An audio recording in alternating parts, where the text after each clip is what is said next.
So it's very common for people that have sliding doors to call us and they want to go with French doors. So it happens all the time. Ironically, there's a lot of people that have French doors that call us and they want sliders. I think French doors look great. I think they're highly functional as far as opening them. It's a huge design trend people want. There's two things to think about though, right? So anytime you have two operable doors, the odds of that door getting damaged and not working is pretty high. Because if you slam it, your kid slams it even once, it could be knocked off the track. And imagine slamming it, it's probably reasonable to say you're gonna slam it once or twice a year for 10, 15 years, and then it just doesn't shut properly. You're lifting the door to shut it, you're trying to MacGyver and make it work, and it's really expensive and time consuming to kind of remove the door and reset it. So ironically, most people that have French doors don't wanna go back with them because they know long-term, it's just not the most realistic thing in your house. But a lot of people do have sliders, do like the look. It's a very popular look on HGTV. And while high-end homes have them, unfortunately, it's just not a long-term durability thing.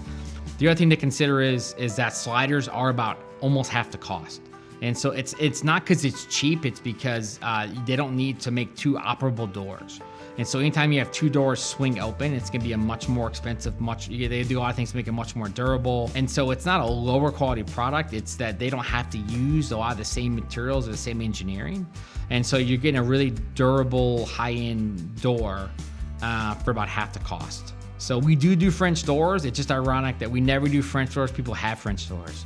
And most people that have French doors call us and they're trying to get us to install sliders versus the French doors that they already had. Generally speaking, I don't think any manufacturers make wood French doors or wood. But you could probably have a millwork company custom make them for you, but overwhelmingly people are using some type of fiberglass, PVC, or vinyl exterior. And so we love using fiberglass doors because it's a much more durable material. It can expand and contract less. It's much more durable against like wind speeds and pressure, which tend to make things like sealants and different sills fail. And so long-term, like we just believe in the durability and technology of fiberglass. So most of our clients do use that. We do occasionally sell some vinyl sliding doors just based on kind of cost, but overwhelmingly we see people looking at fiberglass. Most manufacturers have anywhere from 8 to 20 different colors. Sometimes you can't do, like some of those colors only come on the outside. So sometimes you can't do Smurf blue outside, Smurf blue inside. So sometimes you're limited to like white, black, bronze, or even just prime, we have to paint it. But a lot of times for the manufacturer, they'll give you, sometimes we need 40 different options for the exterior color of your door.